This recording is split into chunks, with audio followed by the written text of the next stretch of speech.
Alors, petit tuto rapide pour comment faire de la focaccia, qui est un pain italien. C'est juste du pain, rien de plus.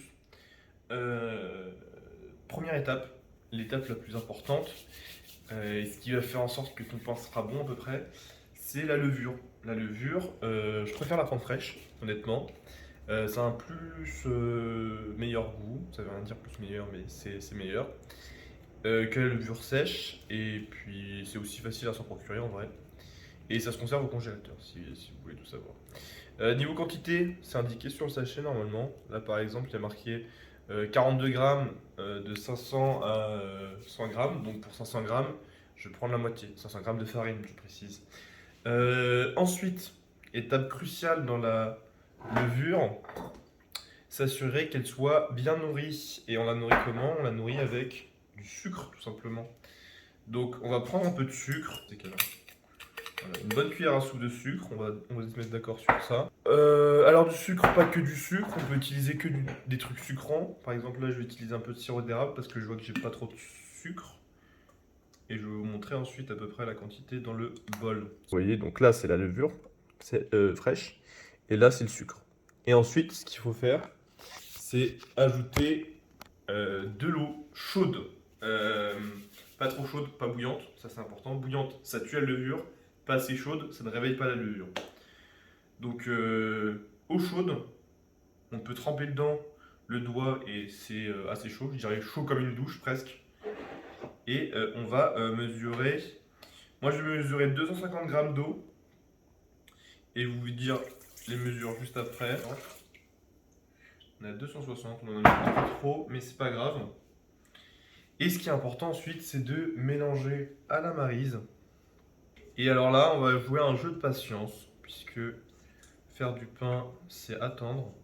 Surtout sans pétrissage. Fun fact à propos du pétrissage, euh, c'est pas nécessaire de ouf de pétrir une pâte à partir du moment où tu l'as fait pousser pendant longtemps. Ça donne le même résultat. Donc là,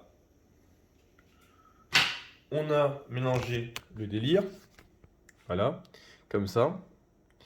Et alors, ce qui est important, c'est que on doit attendre qu'elle se réveille.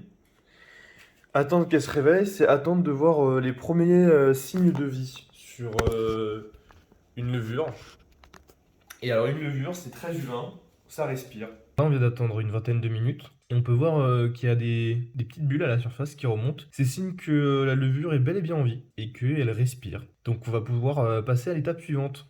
Ok, donc on est de retour. On a une levure qui est bel et bien en vie. Donc maintenant, on va passer à la farine. Et la quantité de farine, c'est simple, c'est le double d'eau. Donc là, je vais prendre ma farine. Et on va du coup ajouter 500 grammes, puisque c'est le double de 250. Et on peut y aller directement comme ça. Pas besoin de la tamiser normalement. Alors, voilà. Là, pour vous montrer, hein, c'est un signe important à chercher. J'ai versé la farine, ça fait un petit pssst comme ça, indiquant qu'il y a du gaz qui sort. Et vous pouvez voir aussi ici, il y a pas mal de petites bulles. Donc attends, je ne sais pas si je vais pouvoir capter encore ce son, mais vous l'avez. Et il y a aussi cette mousse ici, là, sur les côtés. Et ça, s'il n'y a pas ça, je pense que on peut s'arrêter sur la production de la focaccia et chercher une autre levure. Je pense. Mais ça, avec ces symboles-là, c'est sûr ça passe. Parce que ça veut dire que il y a du gaz, il y a de la respiration, on est bon, on est content. Donc 500 grammes de farine. Et ensuite, on va faire gaffe à la texture. La texture, c'est important. C'est ce qui va faire environ 100% de la focaccia. Parce que on veut mélanger le pain, mais on veut pas que ça fasse une boule de pâte. Donc je vais commencer à mélanger et une fois que je serai à la bonne texture, je reprends. Alors je reprends un petit peu plus tôt que prévu, juste pour vous montrer comment on mélange une focaccia. On a une maryse, on part en bas, on racle bien le côté en dessous. Normalement, on a une main pour tenir. Et on fait remonter l'eau comme ça. Et on fait ça plusieurs fois. Et on tourne à chaque fois dans le bol. Et ensuite, au bout d'un moment, on va commencer à avoir un mélange à peu près homogène. Oups là, gros oubli de ma part. Gros oubli de ma part. Le sel. Alors le sel, c'est simple, vous prenez une cuillère à café à peu près et vous allez mettre 2 cuillères à café si c'est sur du 250 grammes et 4 cuillères à café si vous êtes sur du 1 kg. Donc vous voyez à peu près. Alors on se retrouve avec une cuillère en bois parce que j'ai pété ma maryse. J'en ai pété juste ici. Alors la texture de la pâte. On vient de mélanger un petit peu de temps et on a une texture comme ça. Ça, c'est pas la texture qu'on veut. On veut quelque chose de plus liquide parce que là, on est sur presque une boule de pâte. Si je continuais à la pétrir, ben, ça ferait une pâte. Donc, ce qu'on va faire, c'est rajouter un peu d'eau, un tout petit peu à chaque fois. On va remélanger jusqu'à obtenir une texture qui nous plaît.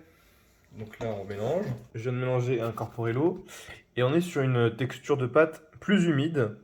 On la reconnaît sur le fait que bah, si je la touche, il y a de la pâte qui vient sur moi.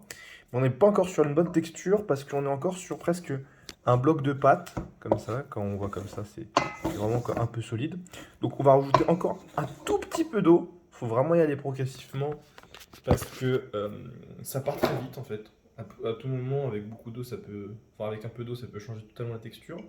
Donc vraiment, hop, un tout petit peu d'eau et on remélange. Alors là, pas si mauvaise chose que ça. Je viens de rajouter trop d'eau et je vous montre comment c'est quand il y a trop d'eau. Du coup. Alors quand il y a trop d'eau, on voit que ça a presque un aspect crémeux et que ça colle vraiment un peu trop aux parois. Vous voyez? Je dirais presque. Là, on voit vraiment qu'il y a trop de liquide. Comme s'il y avait de la crème fraîche dessus. Et regardez sur les parois, on peut voir aussi surtout. Ça laisse un bon gros dépôt. Donc on va ajouter un tout petit peu de farine pour corriger tout ça. Alors là, on vient d'atteindre pas la texture parfaite, mais une très bonne texture. Et du coup, je vous montre les indices qui veut dire que c'est une bonne texture. C'est une bonne texture, on est encore sur quelque chose de quand même très liquide, mais sauf que quand on va le mélanger, c'est toute la pâte qui reste collée. Vous voyez, ça fait pas juste un dépôt liquide et la pâte part. Là, c'est toute la pâte qui reste collée au bol. Et c'est pour ça que c'est important d'avoir une maryse, puisque il faut pouvoir bien racler les bords pour avoir un maximum de pâte. Donc là, on a une bonne texture. On va pouvoir ajouter juste l'huile d'olive nécessaire et laisser pousser tout ça. Alors, combien d'huile d'olive on met? Vous prenez la farine et vous retirez un zéro. Donc, on est à 250 grammes de farine, on retire le zéro, on est à du coup 25 grammes d'huile d'olive. On va mettre ça dans un autre bol avec du coup la quantité d'huile nécessaire dans le fond. On va mettre juste l'huile comme ça. Donc, mon grammage.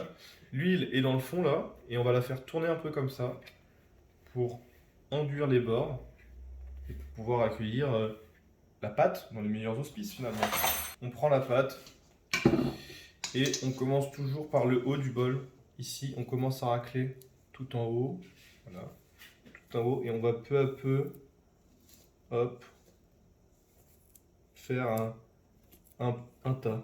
Vous voyez que avec la maryse, ça permet de choper la chose plus facilement. Et aussi, remarquez que ça coule un petit peu comme une sorte de liquide.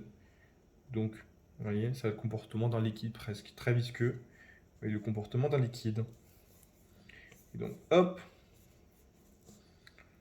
vous la faites descendre comme ça, tranquillement. Et une fois qu'on l'a fait descendre comme ça, on va l'enduire. On va juste rapidement la tourner. Encore une fois, on part de tout en bas, on plante en dessous, on remonte vite fait. Une deuxième fois, on remonte vite fait. Une troisième fois, on remonte vite fait. Et vous voyez, on est déjà sur une texture. On voit que c'est brillant par-dessus. On voit aussi que ça forme une sorte de couche protectrice. Et alors ça, on va la laisser pousser pour 3 heures à peu près. C'est le temps qu'il faut. Et on va bien sûr la couvrir. Petit chiffon humide. Alors c'est pas un chiffon, c'est un biwrap. Mais petit chiffon humide normalement. Et juste passer comme ça. On laisse tranquillement. Et ça va doubler de volume. Voilà, je vous reprends une fois que ça a poussé, donc après quand même 3 heures. Alors là, du coup, on est de retour après à peu près 3-4 heures. Sachant qu'à partir de 2 heures, ça va pas changé énormément. Du coup, normalement, ça donne un résultat comme ça. Ça a beaucoup bien gonflé. Et ce qu'on va faire du coup maintenant, c'est la dernière étape. On va préparer d'ailleurs, juste avant, à côté, une plaque sulfurisée juste comme ça. Alors c'est important que ce soit une grande plaque, assez grande, assez rectangulaire. Ce qu'on va faire, c'est qu'on prend 2 fourchettes et on va les planter comme ça sur le côté. Et on va peu à peu racler, donc toujours rester près du bord. On racle et on la ramène vers le dessus de la pâte en fait. Et du coup, on va essayer de faire presque des sortes de plis au final. Donc, pareil, là on continue sur le côté et on ramène comme ça tout le temps. Hop, là un petit peu, juste histoire de décoller la pâte et de la faire dégonfler. Hop là. Donc une fois qu'on a fait ça sur les bords, donc on peut dire que la pâte est totalement décollée sur les bords, je ne sais pas si vous voyez bien. Et ben on peut carrément partir directement, vraiment chercher bien en dessous et la retourner comme ça, comme une sorte de pli. Et là ce que ça fait, c'est que ça fait vraiment quelque chose de très très lisse. Attendez, je vous prends, si vous me permettez. Et hop, on est sur quelque chose de très très très lisse. Donc ça, on va le faire 2-3 fois, pas plus. Donc on reprend en dessous, on va chercher en bas, on remonte. Encore une fois. Oups là, c'est tombé.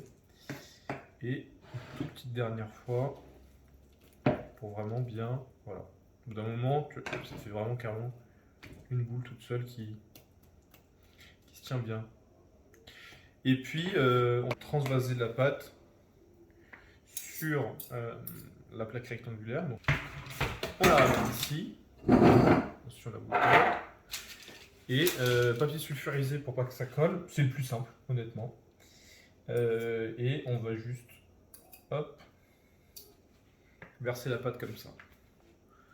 On verse la pâte. Et en fait, vu l'huile qu'on a déjà mis, déjà ça va former une sorte de couche presque protectrice pour pas que ça colle trop. Ce qu'on fait ensuite, on prend nos mains et on va commencer à écarter un petit peu, voilà, comme ça, pour faire une sorte de forme de rectangle, quoi. La forme n'importe pas énormément, on la laisse juste vraiment un petit peu comme ça.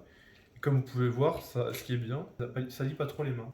Et alors, vu que c'est du pain et qu'on vient de le manipuler, et ça c'est une règle générale avec toutes les pâtes, une fois qu'on a manipulé comme ça, on laisse encore gonfler avant de le cuire. Donc là, on va laisser gonfler 1 heure environ. Et donc on se retrouve dans 1 heure. Et je pense qu'on se retrouve pour l'avant-dernière partie, qui est...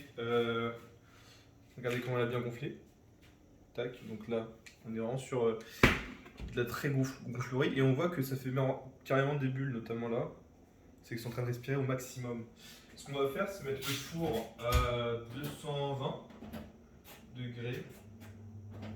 220 degrés pendant 20 minutes environ normalement. Et ça devrait être parfait. 20 minutes c'est à peu près. Ça dépend des fours, donc il faut regarder.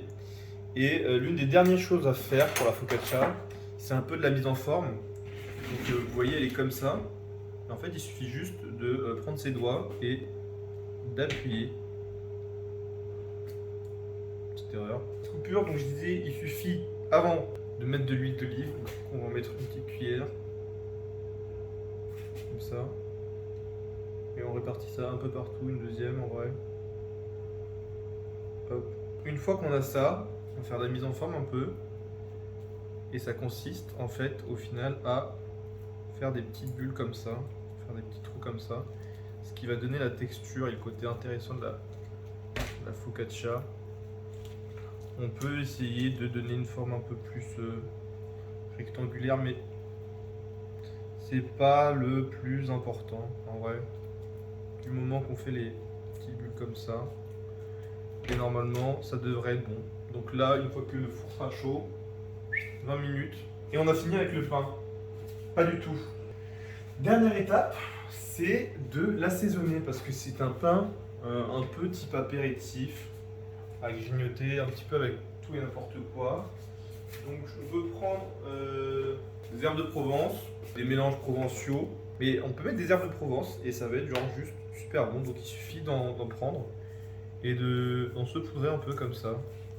Genre vraiment très légèrement. Donc on recouvre partout parce qu'on veut que c'est le goût partout. Alors il y a un monde où on peut mettre des légumes, etc. etc. Je préfère ne pas tester personnellement. Je trouve que c'est très simple et très bon comme ça. Et puis voilà quoi. On l'a cuit, on se retrouve après une fois que ça finit de cuire pour le compte rendu final. Alors du coup, on se retrouve après 20 minutes de cuisson. Hop là. La voilà. Alors j'ai déjà coupé un morceau pour vérifier que la cuisson était bonne au bout de 15 minutes. Mais non, c'est pas assez. Donc faites gaffe à la croûte. Toujours cette, je dirais, belle couleur. Maintenant, oui, c'est cuit, c'est bon. Donc on a la croûte bien croustillante. Et on peut regarder le pain. On vient de le couper. Il est genre bien alvéolé. Comme ça. Et puis, ah. Ouh. Ça se mange tout seul. Très bon. Avec un peu de fromage, de charcuterie. À base tout seul. Merci d'avoir suivi.